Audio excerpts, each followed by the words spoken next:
10 days at MSU College, or MSU University, there's been 3 deaths related to use of alcohol or other drugs.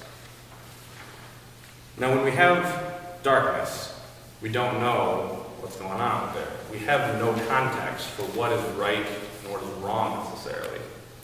So when your friends are out there having fun with their alcohol or whatnot, they really don't know what they're doing is necessarily wrong.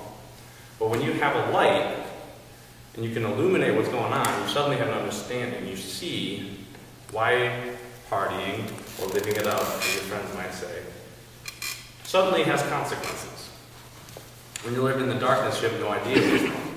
When you're living in the light, you can see. Drunkenness hurts your body. Not only does it hurt your body, it also impairs your decision-making, making you more eligible for further destructing your own self. You can make even poorer decisions beyond being just drunk. And that's really what the heart of the issue is. I personally have had friends that do that all the time.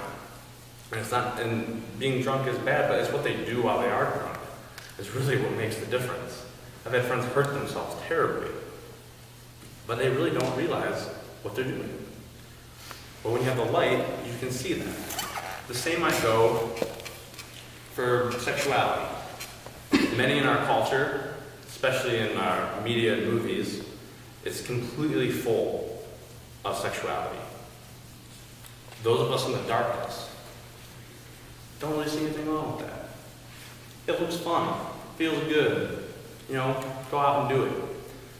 Your friends will probably be saying the same things because that's the message they're hearing. But once you have the light that Jesus provides you, you start seeing the consequences of what that sexuality can bring.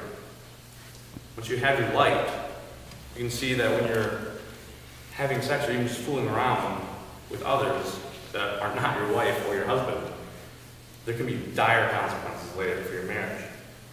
I have a quote here from a book that I would want you all to read. It's from Eric Ludy. It's a book written, God's Gift to Women. He said, "Unfortunately, our lustful habits are preparing us to kill our hope of intimacy in our future marriages, as well as our covenant life with our King." Do we want to go around killing our future marriages just because of what people in the darkness are saying? They don't even know what's wrong. So, I'll have to mention this. There's a new show on TLC called The Virgin Diaries. And the darkness doesn't understand the light. It says that in the first chapter of John. And because they don't understand it, the darkness likes to point fun at those who have the light. And there's this new show that just started last week called The Virgin Diaries, and the entire show is dedicated to just making fun of people who've waited their entire life for their spouse, even just kissing. And they do all they can to just tear these people down, laugh at them, do everything they can to make sure that those in the light are definitely patronized. So what I'm trying to get at here is light changes things. Now that we have our flashlight, once we have Jesus on our side, we might start thinking twice about actions because now we can see that they're sinful because we don't live in darkness. Moving on to the next part of the verse, the Pharisees challenged Jesus. They said, "Here you are, appearing as your own witness. Your testimony is not valid." Well, just like the TLC Virgin Diaries show, darkness likes to make excuses. They like to say things that kind of take you off path. Since the Pharisees were still in darkness, they wanted to try their darndest to make sure Jesus was wrong. If we look even about 10 verses earlier in chapter 8, the Pharisees already got their butt kicked by Jesus because they thought they got him. They found an adulterous woman, brought her to Jesus, and Jesus just straight up told them, well, if you want to kill her, you have to be sinless. And they hung their heads and walked away. You got us, Jesus. You got us again. So they're frustrated, and once again they come to him, saying, well, if you're going to make this claim about you being the light, That doesn't really fit with our code of truth. See, in Deuteronomy 19:15, there was a law made saying, if you're going to bear testimony, there has to be two people that can verify it for it to become truth. That was kind of how they did things back then. So when Jesus answered to them, I stand with the Father who sent me, the Pharisees were confused. They were saying, who is your Father? Where is he? They're almost mocking him. They're saying, if you're going to have two of you, there's going to be two of you, then where is he? Bring him forth. And Jesus simply told them, you don't know me or my Father, because if you know me, then you would know my Father.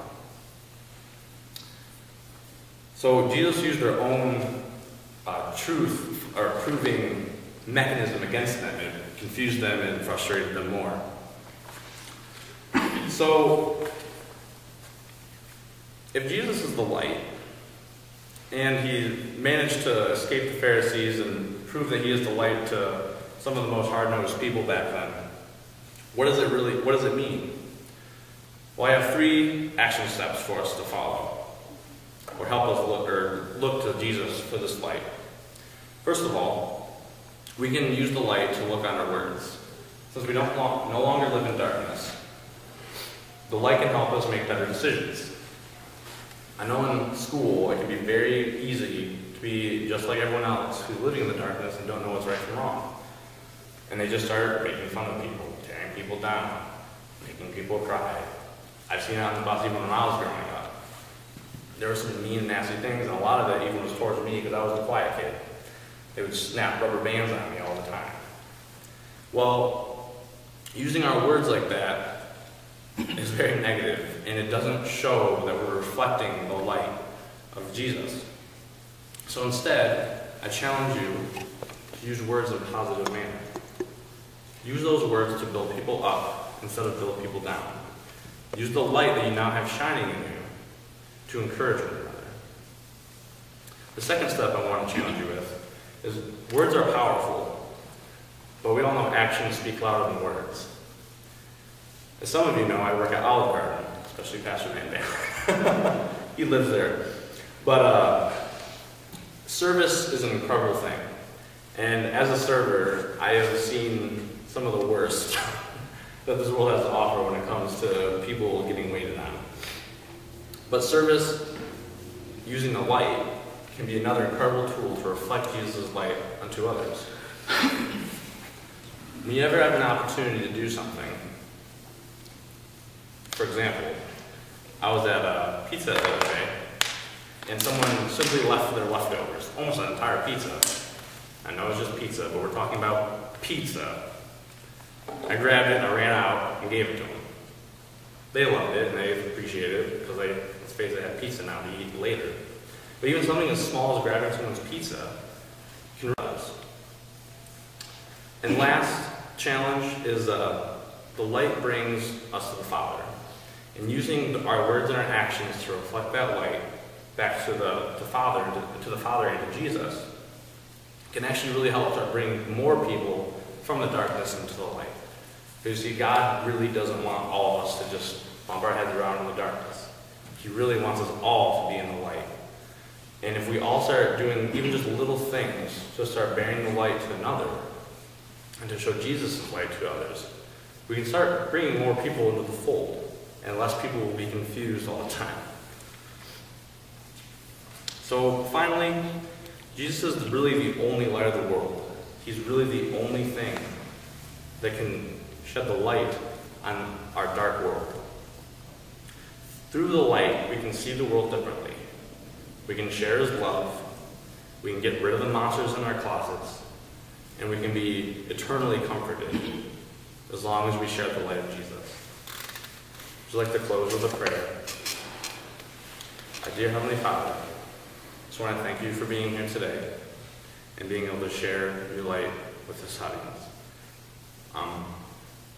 Just help us reflect the light that Jesus has brought down to this world, and may we bring that light to others, even through the small and simple actions that are presented to us. Let us be people of action and to do those things.